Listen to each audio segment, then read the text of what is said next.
Mas, na verdade, em nossa experiência, essa experiência de Romanos 7, fala da experiência da maioria de nós, os cristãos.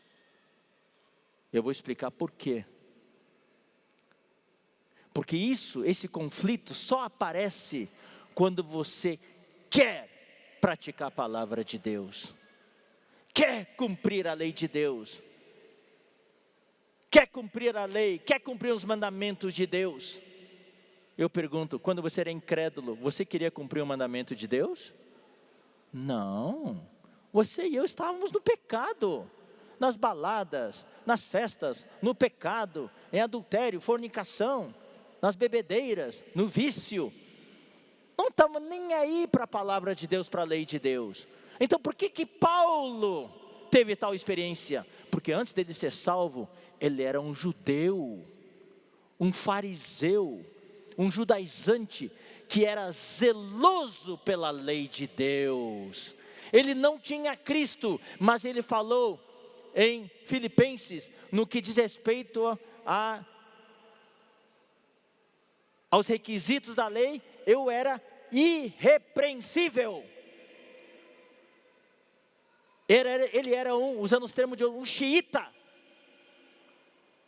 um radical. Ele praticava a lei de Deus à risca, e ele se achava irrepreensível. Ele não era cristão, não tinha a vida do Senhor, mas ele queria praticar a palavra de Deus. Ele queria praticar a lei. É por isso que ele tinha tal conflito. Mas para a grande maioria de nós só decidimos praticar a palavra de Deus e cumprir a lei de Deus depois que nós somos salvos. Não é verdade? Antes de salvo você não estava nem aí para a lei de Deus, para os mandamentos de Deus. Mas depois que você foi salvo, você fala, puxa, agora sim eu quero ser um cristão exemplar. A palavra fala assim, eu vou cumprir direitinho a risca. Daí você tenta praticar a palavra de Deus, daí você entra nesse conflito, sendo já um cristão. E você se dá conta, você percebe que você não consegue. Toda vez que você tenta, existe algo mais forte nos seus membros, na sua carne, que se levanta e derruba você. E derruba você. Você toma decisões, não fazer mais isso, não fazer mais aquilo, mas no final acaba fazendo. Por quê? Porque depois que você foi salvo, você decidiu cumprir a lei de Deus. É por isso que eu falei hoje de manhã, porque tantas pessoas no presídio são cristãos, são cristãs. Muitos filhos de pastores, eles entraram em conflito, porque tentaram de acordo com as doutrinas da sua igreja, as exigências rigorosas, não pode fazer isso, não pode fazer aquilo, não pode ter barba, não pode usar bigode, não pode assistir televisão, não pode usar calça comprida, não pode raspar os pelos, não pode isso e aquilo. Vive tudo na lei exterior.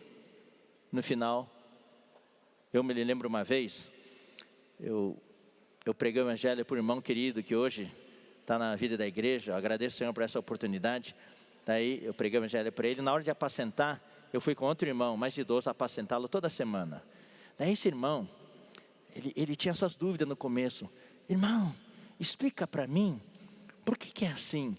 Eu tenho um vizinho aqui, de uma tal igreja evangélica, o pastor dele proíbe eles de ter televisão em casa, mas ele não sai daqui de casa, vem aqui assistir televisão aqui em casa. Está vendo a lei? Em casa não pode ter televisão. Existe um grupo cristão entre os americanos chamado Amish, já ouviram falar? Lá na região de Cleveland, eles são muito predominantes ali. Eles não usam nada moderno, não usam lâmpada elétrica, não usam carro, tudo tem que ser no estado natural, usam carroças ainda, eles usam vestidos compridos, né? E tudo cor cinza, nada colorido. E os homens têm que usar chapéu aba larga. Mas sabe, chapéu aba larga é feio, né? Então, nos Estados Unidos tinha uma época aquele chapéu assim, aba curtinha assim, né? Que é moda. Daí os pastores, frequentemente, não sei com que frequência, ia na casa dos irmãos e com uma trena, régua, para medir o comprimento dos vestidos das irmãs. E daí, ir para fiscalizar o chapéu dos varões. Daí os irmãos lá, toda lei com aquele chapéu moderno, aba larga, daqui a pouco, o pastor está chegando, pá, corre para dentro da casa, pegava, trocava o chapéu aba larga. O que é isso? É lei. Por fora estavam tudo de acordo com a lei, mas por dentro aquele conflito, sabendo que não conseguia cumprir. São duas vidas que o homem tem. Primeiro, a vida criada por Deus dentro de nós, uma vida do homem bom, o homem natural. Segundo, a vida satânica, que foi injetada em nós através da queda. E cada vida tem uma natureza, uma lei. Então, queridos irmãos, Romanos 7, eu repito, não é uma experiência típica de um cristão. Mas quando você tenta fazer o bem, tenta cumprir a palavra, você vai experimentar esse conflito. Então, vamos ler aqui. Versículo 24. Desventurado homem que sou. Eu sou um desgraçado. Eu não consigo mesmo. A lei de Deus é boa, eu quero cumprir. Mas toda vez que eu cumpro, ou tento cumprir, algo se levanta em mim e me derruba. Quem me livrará do corpo desta morte? Irmãos, quando a gente lê a Bíblia, precisamos ficar atentos. Em Romanos 6 e Romanos 7, existem duas qualificações para o corpo. Aqui é o corpo desta morte. Vamos abrir em Romanos, capítulo 6, versículo 6. Ali fala, sabendo isto, que foi crucificado com ele o nosso velho homem, para que o corpo do pecado seja destruído. Seja destruído aqui quer dizer, se torne desempregado, inativo, perdeu o emprego. Por que perdeu o emprego? Porque o marido morreu, o velho homem morreu. Daí o corpo do pecado que tinha domínio sobre nós, perdeu o emprego. Mas o que eu quero dizer é o seguinte, aqui fala corpo do pecado, Romanos 6,6, e o Romanos 7,24 fala o corpo desta morte. Então quando você lê a Bíblia, você tem que perguntar, por quê? Aí Deus vai falar com você. Qual é a diferença entre o corpo do pecado e o corpo desta morte? Qual é a diferença? São os dois lados da mesma coisa. Você olha de um lado, você vê uma coisa, olha de outro, vê outra coisa. O corpo primeiro é o corpo do pecado. Para o pecado, esse corpo está energizado, está cheio de poder. Vamos para a reunião? Vem para culto comigo, vem para a igreja comigo. Ah não, eu trabalhei muito hoje, estou cansado, eu vou descansar em casa. Daí chega em casa, liga a televisão, passa o jogo do Corinthians, daí fica lá. Não tem nada contra o Corinthians, tá? Apenas um exemplo, podia ser do Grêmio também. Daí, assiste 2 horas de futebol, cansaço foi embora. Ou assiste um filme. Ou vem um amigo e convida para ir para a boate. Vamos! Daí vai lá na boate, na balada, fica dançando lá. Estava cansado, ia descansar. Mas para o pecado, o corpo de repente, é que nem o jogo, o videogame, né? Nível de vida, já está lá no último. De repente, para o pecado, sobe até o último nível de novo. o corpo fica energizado.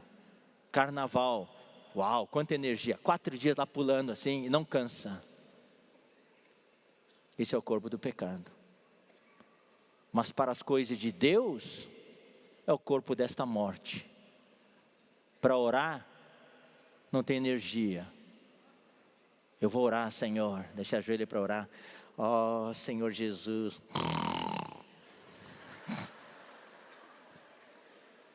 Para assistir televisão, para orar, você está lendo a Bíblia.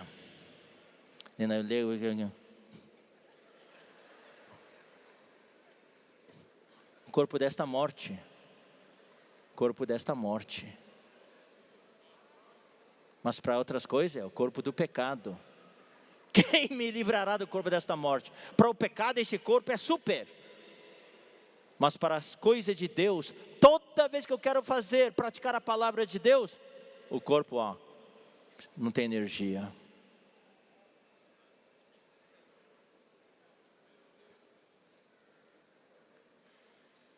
É a desventurança, é a desgraça. Desventurado homem que sou. Versículo 14, eu sou vendido à escravidão do pecado. Versículo 18, querer o bem está em mim, não o efetuá-lo. Agora, essa tentativa de guardar a lei pela carne, pelo seu homem natural, pelo velho homem, é isso que traz a morte e a desgraça. Então eu já li esses 2 versículos, eu vou ler de novo, porque bem sabemos que a lei é espiritual. Eu todavia sou carnal, vendido à escravidão do pecado. Versículo 18, porque eu sei que em mim, isto é na minha carne, não habita bem nenhum, pois o querer, o bem está em mim, não porém o efetuá-lo. 19, porque não faço o bem que prefiro, mas o mal que não quero, isso faço. Se eu faço o que não quero, já não sou eu quem o faz, sim o pecado que habita em mim. Então a querer fazer o bem, encontro a lei de que o mal reside em mim.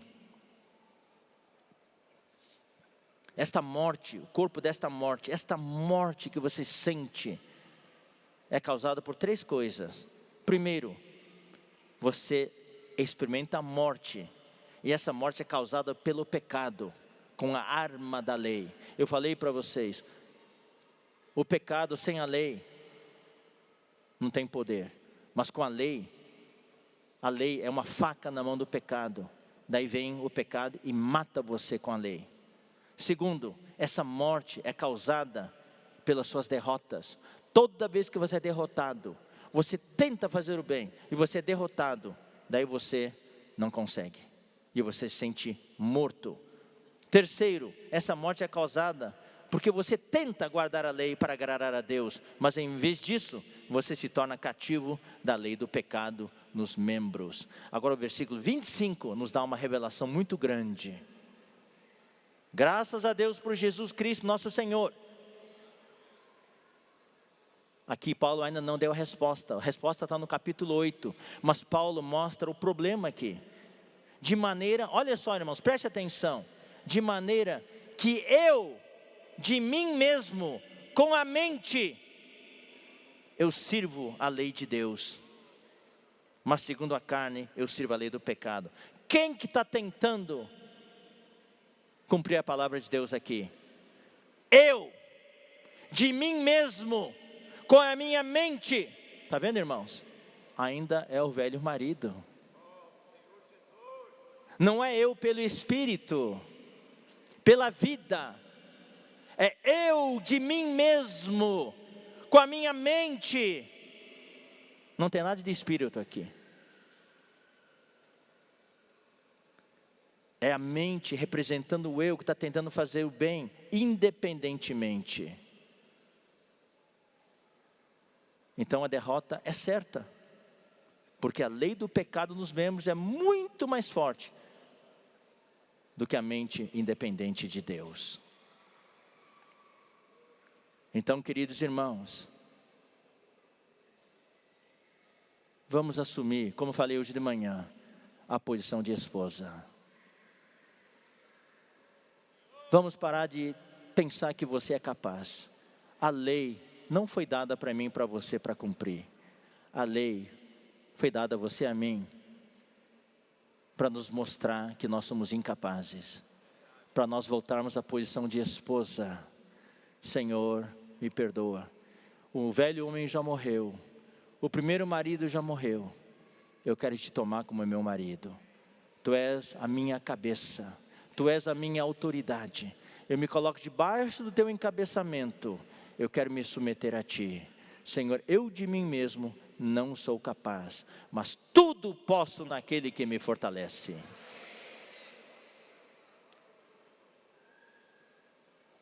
E Deus vai fazer infinitamente mais do que tudo quanto pedimos ou pensamos. Eu tenho o Espírito agora. E amanhã, irmão, nós vamos mostrar a quarta lei. Essa lei da minha mente tenta fazer o bem, mas tem uma lei mais forte. A lei dos meus membros, a lei do pecado que me puxa para baixo. É a lei da gravidade. É que nem eu aqui, ó. A minha meia, eu quero voar. Eu quero voar. Olha. Eu não consigo voar. Eu quero voar. Nem o Jordan Air, Mike Jordan, ele pulava lá em cima, fazia aquelas malabarismos com o braço, mas ele ainda caía. Ele voava, mas ainda caía.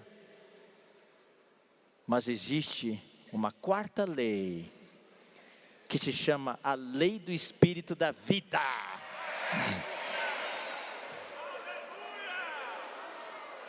Que me livra, que me liberta da lei do pecado e da morte. E amanhã nós vamos mostrar essa lei. Essa lei também é um princípio natural, é uma lei natural, é um princípio ativo. E eu quero já adiantar para vocês, para você poder, para terminar essa noite, essa palavra, com esperança para nós. E essa lei funciona 100% das vezes. Quando você pratica essa lei, você joga a caneta para o ar. Está vendo? Ó? Ela decola. Mas você tem que exercitar o seu espírito. Não é a sua mente. Por isso que o irmão Dong estava certo, negar a vida da alma. A mente tem que ser usada para entender a palavra de Deus, para raciocinar, para trabalhar. Mas é a mente colocada no espírito. A mente colocada na carne, onde habita o mal, é morte. Mas a mente colocada no espírito é vida e paz.